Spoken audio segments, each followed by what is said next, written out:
Hello, welcome all of you once again. सबका स्वागत है हमारी क्लास में। So now let's start our topics. Today's topic unit 1, some basic concepts of chemistry. So our today's topic is limiting reagents. What is limiting reagents? So many a times the reaction are carried out when the reactants are not present in the amount as required by chemical reaction. So many times the reaction are carried out when the reactants are not present in the amount, मतलब जितना चाहिए उतना present नहीं होता है, जितनी quantity में हमको ज़रूरत है कि रिएक्शन कराने के लिए उतना वो है नहीं। मान लो आपको 100 ग्राम चाहिए और you have only 50 gram. So in such situation one reactant which is in access over the other, इस कंडीशन में क्या होगा, मीन्स आपको 50 ग्राम चाहिए, 100 ग्राम चाहिए, आपके पास 50 ग्राम ही है और एक जितना चाहिए उतना है। सो एक ज़्यादा क्वांटिटी में और एक कम क्वांटिटी में, मतलब एटलीस्ट रिएक्शन कराने के लिए दो केमिकल तो हमको चाहिए चाहिए, उनके बीच में रिएक्शन होगी।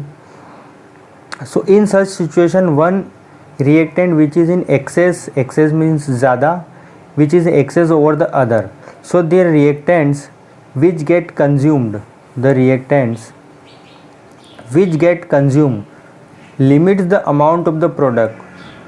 तो वो reactant, the reactant which get consumed, those reactant which are present in lesser amount will decide the amount of the product. मतलब जो कम क्वांटिटी में प्रेजेंट है वो डिसाइड करेगा कि प्रोडक्ट कितना बनेगा। समझ रहे हो ना? So and it is therefore called the limiting reagent. The reactant which get consumed limits the amount of the product. Limits the amount of the product means which those reactant which are present in lesser amount will decide the amount of the product. If you have 100 gram of reactant, then according to 100 gram your product will be formed. If you have 50 gram of product, according to this then the product will be formed. So इसको एक example से आप समझो। Suppose you have a cup of milk, आपके पास एक cup दूध है, you have a cup of milk, okay, and you have 1 kg शक्कर, 1 kg टी लीव्स। सो तो 1 किलो शक्कर होना और 1 किलो चाय पत्ती होना वो डिसाइड नहीं करेगा कि चाय कितनी बनेगी। आपके पास दूध कितना है ये डिसाइड करेगा कि चाय कितनी बनेगी। समझ में आ रहा है? If you have only 1 cup of tea milk, 1 cup of tea, 1 cup of milk, then 1 cup of milk will 1 cup of tea will be formed. मतलब 1 कप दूध से 1 कप ही चाय बन सकती है। सो वही बात है। सो अगर आपके पास जैसे चाय शक्कर है और दूध है तो दूध डिसाइड करेगा कि चाय कितनी बनने वाली, ना कि शक्कर डिसाइड करेगी कि चाय कितनी बनने वाली। तो जो कम क्वांटिटी में प्रेजेंट है वो डिसाइड करेगा सो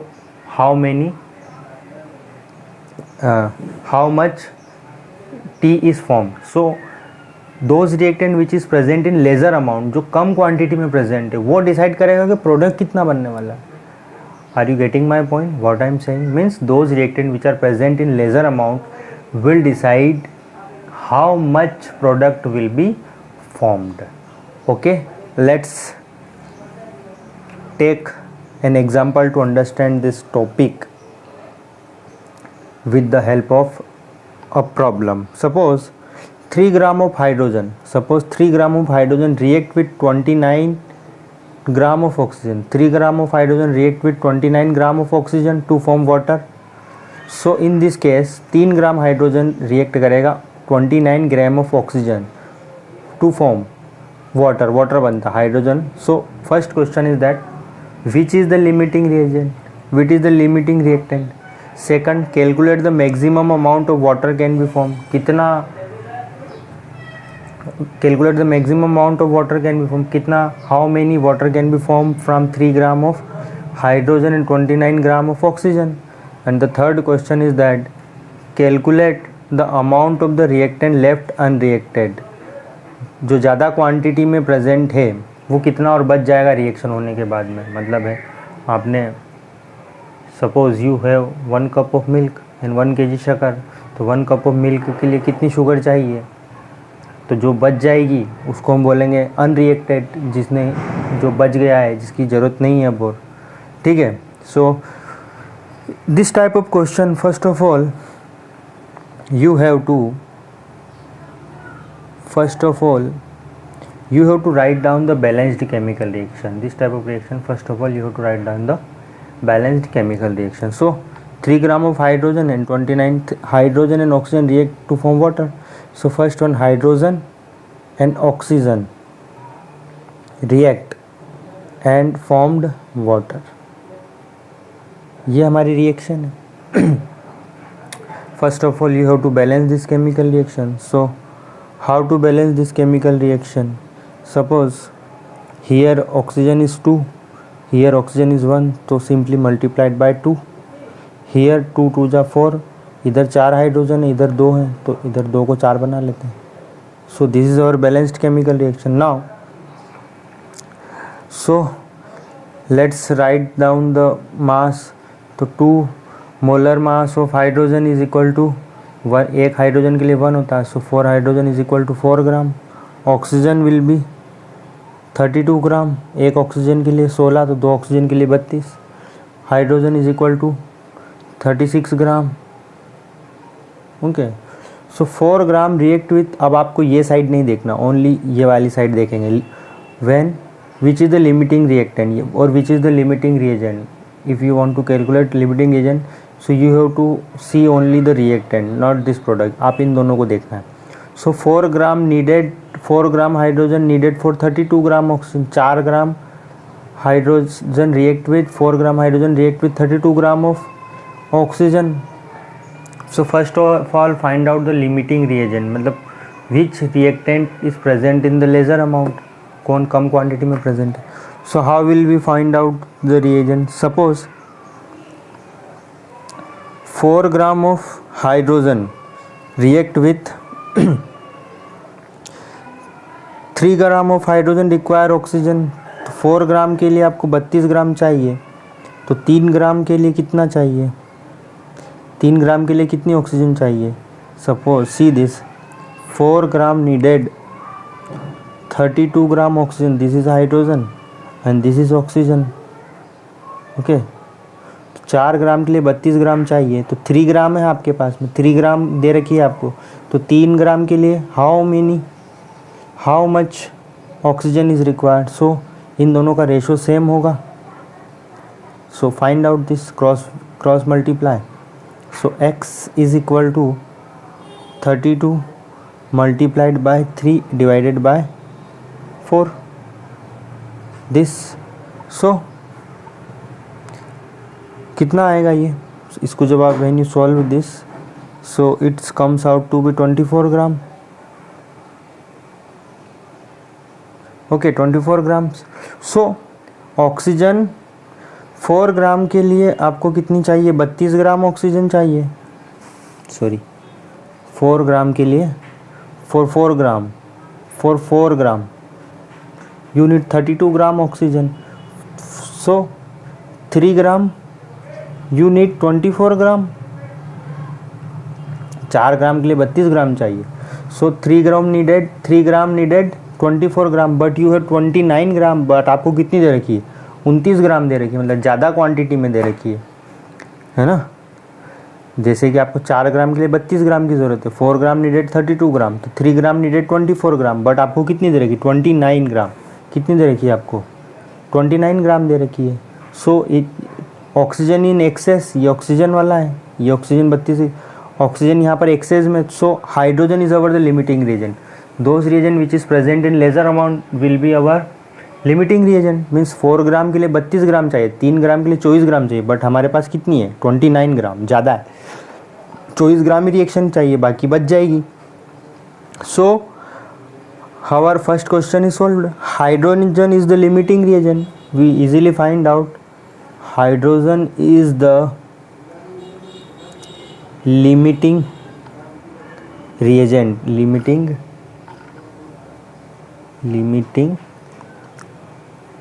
reagent. So hydrogen is the limiting reagent. Okay. Next question. Calculate the maximum amount of water can be formed. So calculate the maximum amount. So see this reaction once again. two hydrogen plus oxygen gives you 2H2O. सो जो भी हमारा limiting reagent है उससे हम calculation करेंगे. सो 4 ग्राम से कितना बनता है? 36 ग्राम बनता है. 4 ग्राम मेक्स 36 ग्राम वाटर. सो 3 ग्राम कितना बनाएगा? 3 ग्राम कितना बनाएगा? Calculate this x. Calculate this x रख देते हैं यहाँ पर. 4 ग्राम से 36 ग्राम बनता है. 4 ग्राम मेक्स 36 ग्राम. तो 3 ग्राम 4 ग्राम हाइड्रोजन से 36 ग्राम वाटर बनेगा. So 3 gram will make how many grams? How much grams? So इन दोनों का रेशो सेम है तो इसको सॉल्व कर लेते हैं यहीं से. इसको हम ऐसे लिखते हैं और इसका रेशो सेम कर लेते हैं. तो 4 ग्राम मेक्स 36 ग्राम. तो 3 ग्राम मेक्स 20 ग्राम. तो x is equal to 36 multiplied by 3 divided by 4. यहाँ पे क्रॉस मल्टीप्लाई होगा. हो how much our answer will be comes out? The answer will comes out to be approximately 27 gram. So 3 gram से कितना बनेगा? 27 gram. तो 3 gram max 27 gram of water. 4 gram max 36 gram of water. तो 3 gram hydrogen max 27 grams. So which is in कौन सा excess में? Which reactant is in excess? So oxygen is in excess. Oxygen हमारे लिए पास access में. हमको ज़रूरत कितनी? 24 ही है. लेकिन हमको दिया हुआ कितना है? 29 ग्राम दिया हुआ है. सो 29 minus 24. Calculate the amount of the reactant. Calculate the amount of the reactant left unreacted. So let's find out. So oxygen left unreacted. Oxygen left unreacted. Oxygen left unreacted. Okay. So कितना दिया हुआ आपको? 29 दिया हुआ है. लेकिन ज़रूरत कितनी पड़ेगी? सिर्फ 24 ग्राम की बचेगी. तो 29 minus 24 and the answer comes out to be 5 gram. 5 gram और बच जाएगा आपके पास में. Remain unreacted. ओके. तो 5 gram remains unreacted. This is all about the limiting reagent. Limiting reagent means those reactant which are present in the lesser amount and the product will depend on the limiting reagent. Now let's discuss our another topic, reaction in solutions. Solution, you already know that what is solution. Reaction in solution. So a majority of the reaction are carried out in the solution. मतलब most of the reaction are carried out in the solution. Therefore it is important to understand as how the amount of substance is expressed when it is present in the form of solution. मतलब आपने suppose you have make a solution, you dissolve a salt in water. Suppose you dissolve a salt in water. So salt is our solute and water is our solution. So what is the concentration? So what is the concentration of this? मतलब आपने नमक को पानी में घोला है. You dissolve salt in water. So what is the concentration? मतलब उसकी strength क्या है? What is the strength? So the concentration of a solution. The concentration of a solution. Concentration means उसकी strength. The concentration of a solution or the amount of the substance. The concentration of a solution or the amount of the substance present in its given volume. Volume means you know what is liter. Liquid जो होता है उसका volume express करेंगे मतलब water. So the concentration of a solution और the amount of substance present in its given volume can be express in any of the following way. सब first one mass percentage weight, या फिर हम इसको wait percent भी बोल सकते हैं. मास परसेंटेज और wait percentage, weight by weight percentage. Second one is mole fraction, third one is molarity and fourth one is molality. So let's discuss one by one. First of all let's discuss what is mass percentage. So calculation of mass percent. How to calculate mass percent? So mass percent को calculate करने का formula, so formula of the mass percent is equal to mass of the solute divided by mass of the solution multiplied by 100. Okay, multiplied by 100. Mass of the solute is equal to mass of the solute divided by mass of the solution multiplied by 100. So see this question to understand mass percentage. Okay, a solution is prepared by adding 2 gram of substance. एक solution है जिसमें 2 ग्राम आपने घोली है कोई चीज़ 18 ग्राम पानी में. A solution is prepared. You have prepared a solution by adding 2 gram of substance A, 2 ग्राम कोई substance है जिसको नाम दिया है A, to 18 gram of water, to 18 gram of water. Calculate the mass percentage of the solute. मतलब 2 ग्राम कोई चीज़ है और उसको आपने 18 ग्राम वाटर में डिसोल्व किया है. So you have to calculate the mass percent of the solute. Solute means जो घोल रहे हैं वो solute, और जिसमें घोल रहे हैं वो solvent होता है ना, you know that. So suppose salt plus water. Salt our solute है, salt is our solute and water is solvent. Solvent और सॉल्यूशन दोनों मिलके कहलाते हैं solution. Okay, so you have to calculate the mass percentage of A. A जो कम quantity में है वो जनरली क्या होता है, सोल्यूट होता है. तो A is our solute, so mass percentage of solute is equal to mass percentage of solute is equal to mass of A. So what is the mass of A, 2 gram. So here 2 gram divided by mass of the solute. Solution means solute plus solvent. तो what solute plus solvent, तो 2 plus 18 कितना दिया हुआ, 18 ग्राम multiplied by 100, multiplied by 100. So solve it. 2 divided by 20 multiplied by 100.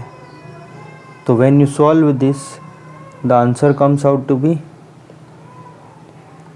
ये 20 से cut जाएगा 5 times, and 2 into 2 multiplied by 5 and the answer comes out to be 10. So calculation क्या करते हैं, परसेंटेज, तो इसका आगे यहाँ पे लग जाएगा simply percentage. So this is the 10%, means if you dissolve 2 gram of substance in 18 gram of water, means the percentage of it is 10%, means 10% solute is dissolved in water, 10% of solute dissolved in water. Okay, so this is all about limiting reagent and mass percentage. In our next session we will discuss about mole fraction, then molarity, and finally molality. These are the concentration, expression of concentration in the solution. Okay, so now we are going to end of the session.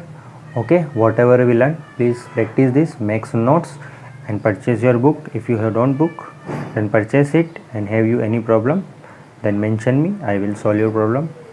Okay, thank you, bye.